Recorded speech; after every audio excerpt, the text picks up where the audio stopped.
then vote me out, Lindsey Graham challenged the voters. Recently, Lindsey Graham proved just how out of touch he really is when he challenged voters to vote him out if they are against illegal immigration. To the people who object to this, "I don't want you to vote for me because I cannot serve you well," Graham said during the press conference.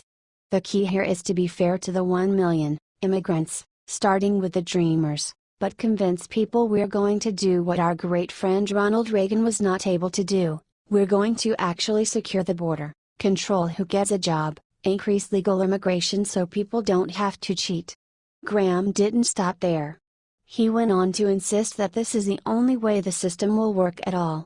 "I've stopped letting 30% of the people who are mad about immigration determine how I behave," he added. "To those who feel like you should deport younger undocumented immigrants, boy, I couldn't disagree with you more." He then went on to address President Trump personally. To President Trump, "You're going to have to make a decision. The campaign is over." To the Republican Party, "Who are we?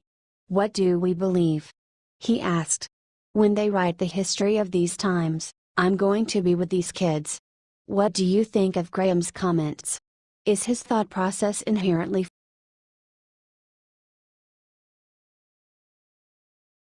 popular? Restaurant demands veterans remove flag and leave. Let's boycott. Recently, a Dave & Buster's restaurant in Grandville, Michigan demanded that military veterans Victor Murdoch and Adrienne Brown of the American Legion Riders Post 179 either remove their vests or leave the establishment. The vests reportedly depicted the American flag, a bald eagle, and the prisoner of war flag, but the restaurant's management claimed the patches promoted gang-related symbols. The group was asked to remove the jackets or turn them inside out because the business dress code prohibits evidence of gang affiliation, Dave & Buster's said in a statement. Spokeswoman April Spearman said the policy was in place to ensure that everyone is able to enjoy themselves in a fun and safe environment. The American Legion is known as one of the most respected veterans organizations in the United States. It has been around since 1919 and is far from a gang. Instead, it has been working to make life better for veterans.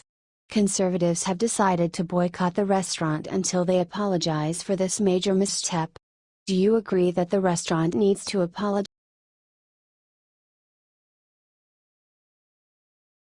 Trump protesters blocks road in rage. Watch what the driver does next.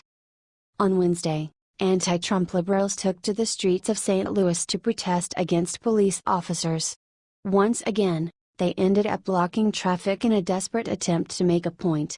But when one female protester attempted to use her body to stop a driver from continuing down the road, she found herself in a confrontation she didn't expect. When the frustrated driver tells her to get out of the street, the woman taunts him by wagging her finger at his windshield. That's when the driver begins to move towards the woman slowly. Clearly, that only provoked her more.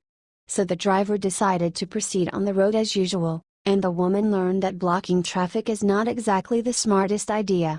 The protests in St. Louis came in response to a suspect who was shot and killed while exchanging gunfire with a SWAT team earlier that day. Members of SWAT were executing a search warrant for narcotics at around 11:30 a.m. Wednesday when the suspect began shooting at them. That's when they returned fire and killed the suspect, who had been identified as Isaiah Hammett, 21. His family quickly came to his defense, calling the young boy innocent. He's been taking care of his grandfather since he was 16 years old, and he threw his grandfather on the floor, and when he thought somebody was kicking in the door he didn't know it was the police, Hammett's grandmother, Dawn Atwell, told reporters. He went and took his grandfather and put him on the floor to be safe and then goes in there, and next thing you know, he's dead. What do you think? Are you tired of police being demonized in these situations for simply doing their job?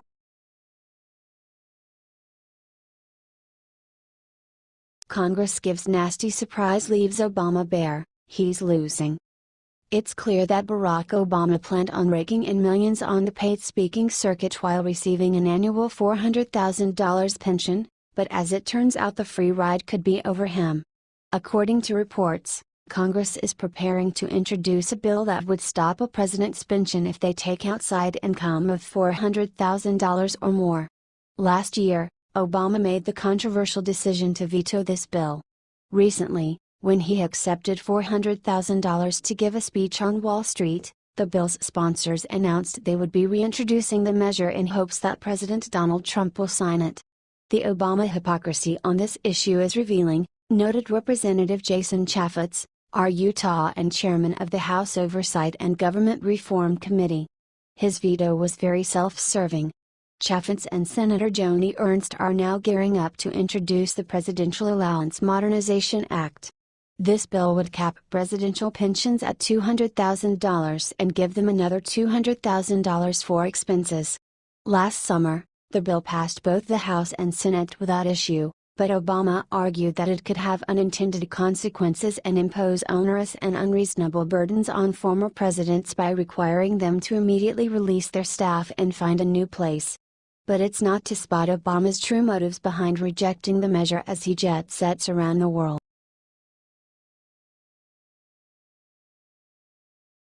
Watch Michelle's most pathetic speech. Some of you don't like me because of my skin color. On Tuesday night, former First Lady Michelle Obama made her largest public appearance since leaving the White House, speaking to 8,500 people at the Women's Foundation of Colorado's 30th anniversary at the Pepsi Center in Denver. In the address, Obama said she would always be disliked by some Americans because of the color of her skin. "The shards that cut me the deepest were the ones that intended to cut," she said. Knowing that after 8 years of working really hard for this country, there are still people who won't see me for what I am because of my skin color. Obama also said she doesn't want to let racists off the hook by pretending she doesn't feel racism. "Women, we endure those cuts in so many ways that we don't even notice we're cut," she said. "We are living with small tiny cuts, and we are bleeding every single day. And we're still getting up." She then took a surprising stand for America, a country she says she was never proud of until her husband became president. "The people in this country are universally good and kind and honest and decent," she said. "Don't be afraid of the country you live in. The folks here are good." What do you think of Michelle's comment?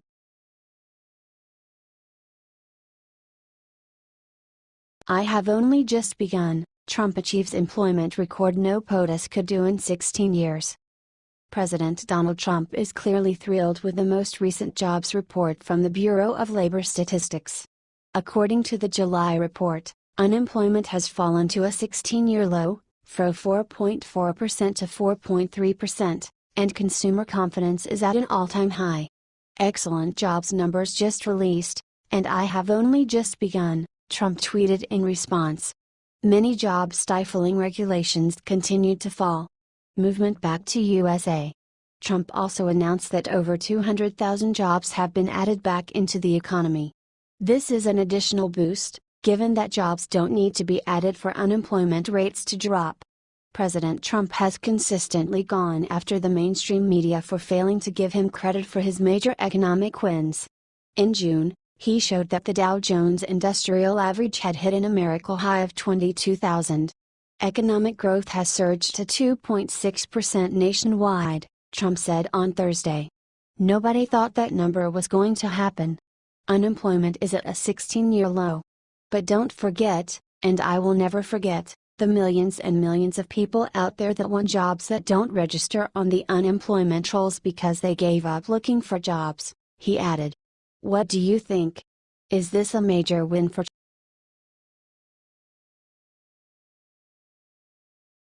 John McCain makes one of the most threatening moves against Trump?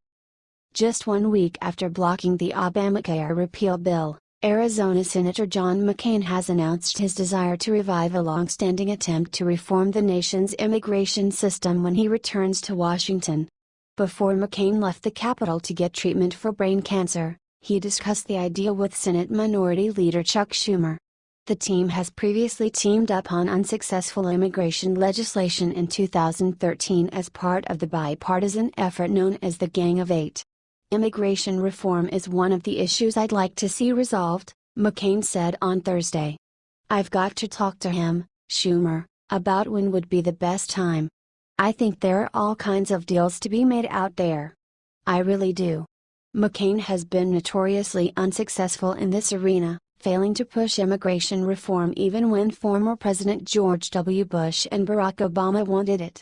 Now, he has an even greater hurdle in front of him. This comes at a time when McCain is rethinking his position on many issues in the face of his serious illness. "We'll know in a few weeks," McCain said of his cancer on Thursday. "I hate to use the word beat it, because it's not a matter of beating. You either get cured or you don't get cured. What do you think about